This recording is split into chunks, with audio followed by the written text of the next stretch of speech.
Well, the Kentucky Wildcats March Madness hopes they came crashing down as they fell to the Oakland Golden Grizzlies in the first round of the NCAA tournament last night. Sports director Ken Spencer shows us how Oakland pulled off that bracket-busting win.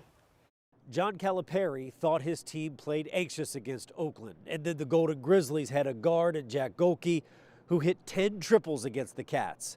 And now a team built for March is stunned once again in the round of 64 for the second time in 3 years.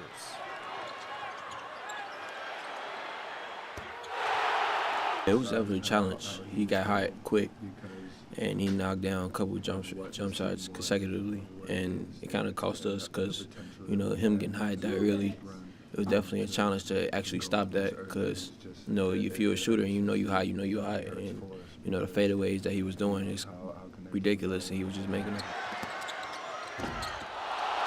You guys just felt off. Am I wrong in that? I mean, some games, you know, shots just don't fall, and today happened to be one of them games, I guess. You know, it's just unfortunate that it had to happen at this moment. I hate it for these guys that people try to define this season by that game, and it's natural and it's how this business works. But this group was a ball to coach. None of this is on any of the coaches. I don't care what anybody says. We have the best coach in the world, and we got the best coaching staff in the world. This program gets judged by what happens in this time of year. Is that fair? I'd say nah, but like at the same time, we got to take responsibility because it's not fair to the fans to cheer for us the whole year and we just go out there and not take what we want, what we need. You've been a fan of this program your entire life. What has this year been like to wear that jersey?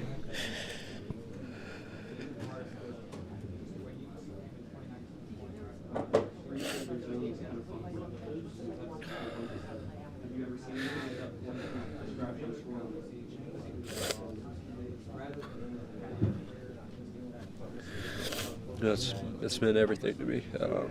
You know, ever since I've been a little boy, this has been a dream of mine to play at Kentucky, and finally being able to do that, it's been awesome. You know, not a lot of people get the chance to do it.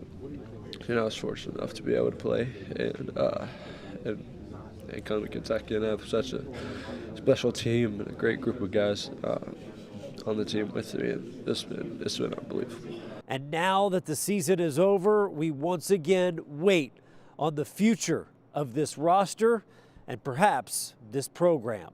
Reported in Pittsburgh, Ken Spencer, WHAS 11 News. And brackets are busted across America after last night. According to the Associated Press, UK was picked in 95% of brackets in the ESPN Tournament Challenge to beat the Golden Grizzlies. Now that the Wildcats are out, there are roughly about 1,800 perfect brackets over at ESPN. That number is even lower for the Yahoo Sports brackets, where there's only about 116. And don't forget, U of L women play this afternoon at 1:30 against Middle Tennessee. That's in the round of 64. The Washington County, Indiana deputies will get a boost in pay to help with staffing shortages. The news came during an emergency meeting held by the county council this morning to discuss a decrease in patrols. Just last week, Sheriff Brent Miller said he was ending overnight patrols across Washington County because he didn't have enough deputies. And that begins this evening. Miller said the department is not equipped for 24-hour coverage anymore and will no longer have deputies on duty from 11 p.m. through 7 a.m. And he's asked that Indiana State Police step in to help if possible. He said the county is down 6 deputies, with current officers working 7 or 8 days in a row. This morning, the council approved $8,000 or 8% raises for starting deputies, which puts them around $52,900. Other positions up to chief deputy will also receive a raise. With this pay raise, we're hoping to be able to fill 3 positions. If we could get lateral hires to come in, that's already got the police academy, it'd be a whole lot quicker to get people back out on 3rd shift. Our Travis Breeze was at today's meeting. He'll have more of the chief's reaction today beginning at 4 o'clock. Also new today, we know Jamie Null will be back in court on April 9th on claims he broke his bond agreement. The former Clark County sheriff was ordered to surrender his firearms, except one shotgun, when he posted his bond and was released from jail. But Indiana State Police carried out a search warrant on his old Tay Bridge Road home and found at least 2 other handguns. Now Null and his attorney must go before a judge on April 9th and convince a judge why he should not be held in contempt of court.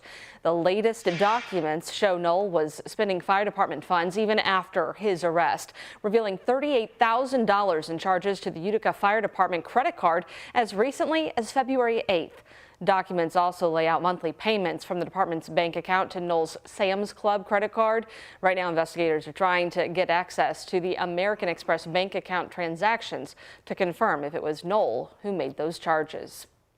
The 3 men charged in connection with the murder of Crystal Rogers will have their trials moved out of Nelson County. Both the prosecution and defense attorneys agreed there has been too much publicity since Rogers disappeared in 2015 to find an unbiased jury in that county. Our Shay McAllister explains. Well, the wheels of justice move slowly, and that was certainly the case today here at the Nelson County Courthouse. Despite several motions being on the docket to be discussed today, no decisions were made, and that slowdown of the process is certainly difficult on the families. All rise. Another court date in the Crystal Rogers case brings the opportunity for another bombshell. But this time, court was quick and attorneys were quiet. Everyone agrees the trial needs to be moved out of Nelson County, including the special prosecutor Shane Young. The venue should be changed. I've talked to counsel. If I can, Judge, if I can tell you where we're at on it. I've talked to defense counsel. We're all three, well, not all three, but all 3 parties are going to get together and talk and then make a proposal to Your Honor if we can come to an agreement. And if not, then we'll just let Your Honor tell us where to be in February of 25. February 2025. That's the current date for trial. Davis County and Boyd County are both on the table, communities that are similar to Nelson County but hours away. Rogers' family friend Willie Downs doesn't think those miles will make much of a difference. It's nationally known. You ain't gonna just sweep it underneath the floor. The other 3 motions up for discussion today were pushed to another court date, now 3 months away. Attorney Ted Lavitt says he's eager to ask the judge to dismiss the charges against his client, Steve Lawson. He claims Lawson talked to police under a shield of immunity. At no time was my man never promised immunity. At all times he was promised immunity, in my presence and outside of my presence, before I got involved and after I got involved. And there's no question about that. He claims Lawson told police and the prosecutors the truth, but it wasn't the truth they wanted to hear. He said, "This is the truth. This is all I know. I can't say what you're wanting me to say. I'm telling you what I know." And he did. He also described an inappropriate scene in the interrogation room, accusing investigators of mistreating his client. They hollered at him, they yelled at him, they screamed at him, they spit in his face. I watched it on video. He asked me to come in there and stop it. We returned several other times for meetings with the Commonwealth. They badgered him, but he cooperated. Ultimately, it will be up to the judge to decide what really happened and where this case will go from here. The next court date in this case is set for May. That's when we will be hearing where this trial will be held. 1 month after that, another big court date already on the calendar. It is an all-day affair coming up in June where they will be discussing a number of different motions, and it could be the first time we actually see evidence from this case file. In Nelson County, I'm Shay McAllister, WHAS 11 on your side. Well, now is also a great time to refresh yourself on the Bardstown podcast ahead of 5 all-new episodes updating where things stand in this case. Listen in starting Tuesday, March 26th, anywhere you can find your podcasts.